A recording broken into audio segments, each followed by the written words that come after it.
গোলবাড়ির কষা মাংস এর আগে হয়তোবা আপনারা নিশ্চয়ই ট্রাই করেছেন, কিন্তু বাড়িতে তৈরি করতে গেলে দেখা যায় মাংসের সেই টেস্ট বা কালার কোনোটাই সেরকম পারফেক্ট আসে না। আর তাই ঠিক কী পদ্ধতিতে ও বিশেষ কোন উপকরণ দিয়ে রেসিপিটি তৈরি করলে খুব সহজে আর একদম পারফেক্টভাবে রেসিপিটি আপনারা বাড়িতেই তৈরি করে নিতে পারবেন, সেটাই আমি আজকের এই ভিডিওতে শেয়ার করব। ও সাথে অবশ্যই থাকছে বেশ কিছু টিপস। তো তাহলে আমাদের আজকের এই রেসিপিটি শুরু করা যাক। আর আমি প্রিয়াঙ্কা আপনাদের সকলকে আমার চ্যানেল ডেলিশিয়াস রেসিপি বাংলাতে স্বাগত জানাই। তো গোলবাড়ি স্টাইল চিকেন কষা তৈরি করতে সবার প্রথমে একটা পেস্ট তৈরি করে নেব। আর তার জন্য ব্লেন্ডিং জারের মধ্যে আমি দিয়ে দিলাম রাফলি করে টুকরো করে রাখা 100 গ্রাম পরিমাণে পেঁয়াজ, ঝালের জন্য পরিমাণ মতো কাঁচা লঙ্কা, 12 থেকে 15 কোয়ার মতন রসুন আর 3 টুকরো আদার স্লাইস। এবার এই আদা, রসুন, পেঁয়াজ ও কাঁচা লঙ্কার একটা স্মুথ পেস্ট দেখুন আমি তৈরি করে নিয়েছি। আর এখানে আদার থেকে রসুনের ভাগটা কিন্তু আমাদের বেশি রাখতে হবে। তো এবার নেক্সট গোলবাড়ি স্টাইল চিকেন কষা তৈরি করতে আমি এখানে নিয়ে নিয়েছি 750 গ্রাম পরিমাণে উইথ বোন চিকেন, যেখানে চিকেনটা আমি কারি কাটেই নিয়ে নিয়েছি। তো এবার সবার প্রথমে একটা ম্যারিনেশন করে নেব। আর তার জন্য আমি অ্যাড করে নিলাম তৈরি করে রাখা আদা, রসুন, পেঁয়াজ ও কাঁচা লঙ্কার পেস্টটা। এরই সাথে অ্যাড করে নেব 1 চা চামচ পরিমাণে ধনে পাউডার, 1 চা চামচ পরিমাণে জিরে পাউডার, 1 চা চামচ পরিমাণে হলুদ গুঁড়ো, 1 চা চামচ পরিমাণে কাশ্মীরি রেড চিলি পাউডার। আর এতে রঙটা কিন্তু খুব ভালো আসবে। নেক্সট অ্যাড করে নিলাম স্বাদ অনুসারে রেগুলার সল্ট, দিচ্ছি 1/2 চা চামচ পরিমাণে গরম মশলা পাউডার।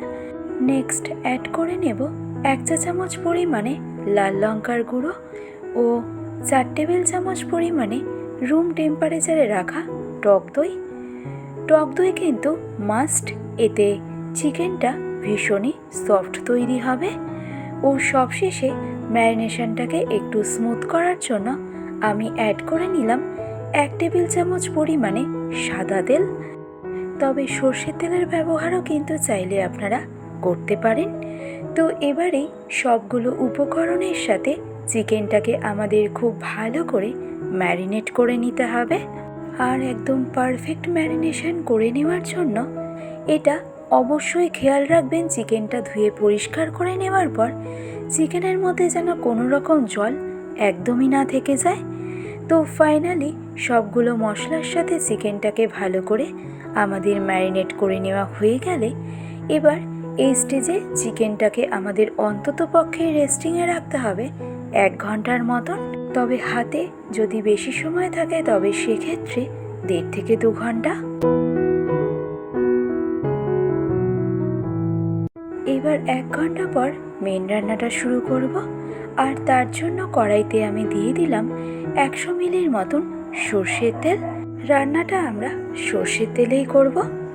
অন্যদিকে একটা প্লেটের মধ্যে আমি নিয়ে নিয়েছি বেশ কিছু স্পাইসেস, যেমন 2টো তেজপাতা, একটা দারচিনি স্টিক, 2টো কালো এলাচ, 3টে রেগুলার এলাচ আর 1/2 চা চামচ পরিমাণে সাদা জিরে। এবার এই সবগুলো মশলা হালকা একটু ক্রাশড করে কড়াইয়ের তেল গরম হয়ে গেলেই আমাদেরকে দিয়ে দিতে হবে। আর এখানে কালো এলাচটা কিন্তু ভীষণভাবেই গুরুত্বপূর্ণ, কারণ চিকেনের যে কালো রঙটা সেটা কিন্তু এই কালো এলাচের কারণেই কিছুটা পরিমাণে হয়ে থাকে। তো 10 থেকে 15 সেকেন্ড সময় ধরে মশলাগুলো কুক করে নেওয়ার পর মশলার থেকে সুন্দর গন্ধ বেরোতে আরম্ভ করলেই এবার আমি এই স্টেজে অ্যাড করে নিলাম 1/2 চা চামচ পরিমাণে চিনি। আর এই স্টেজে চিনিটা আমরা অ্যাড করলাম শুধুমাত্র চিনির ক্যারামেলের জন্য, যেটা চিকেনের মধ্যে কালো রং আনতে সাহায্য করে।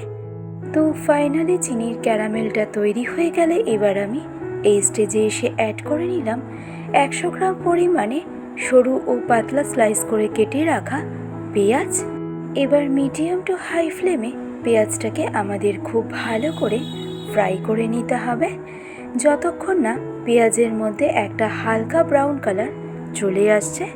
তাও মোটামুটি এই পেঁয়াজটা ফ্রাই করতে আমাদের সময় লাগবে মিনিমাম 4 থেকে 5 মিনিটের মতন। আর এই 4 থেকে 5 মিনিট পর দেখুন পেঁয়াজের মধ্যে কিন্তু একটা হালকা ব্রাউন কালার চলে এসেছে।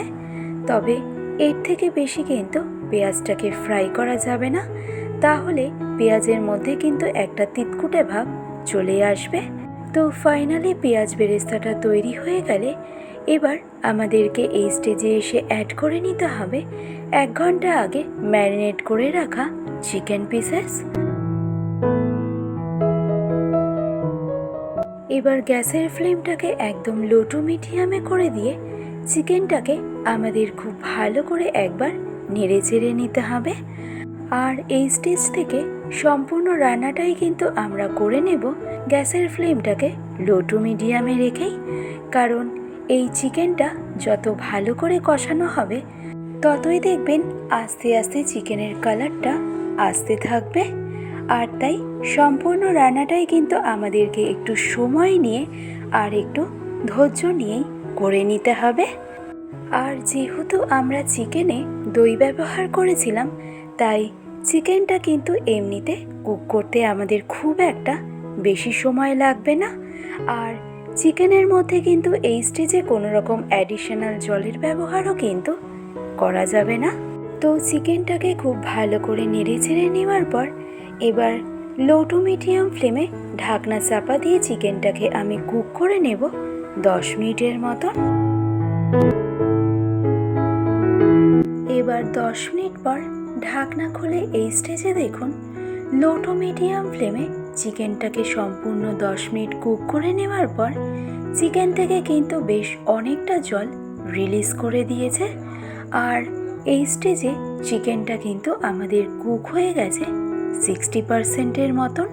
আর চিকেনের বাকি 40% আমাদেরকে কিন্তু কুক করে নিতে হবে গ্যাসের ফ্লেমটাকে একদম লো টু মিডিয়ামেই রেখে। হাই ফ্লেমে কিন্তু চিকেনটাকে কখনোই কুক করবেন না। তো লো টু মিডিয়াম ফ্লেমে চিকেনটাকে যত কুক করবেন ততই দেখবেন আস্তে আস্তে চিকেনের কালারটাও কিন্তু চেঞ্জ হতে থাকবে। তো হয়তো বা আপনারা দেখে বুঝতে পারছেন যে আগের তুলনায় এই স্টেজে চিকেনের কালারটা কিন্তু বেশ অনেকটাই চেঞ্জ হয়ে গেছে। তবে এখনও কিন্তু চিকেনের মধ্যে সেই পারফেক্ট কালারটা আসেনি।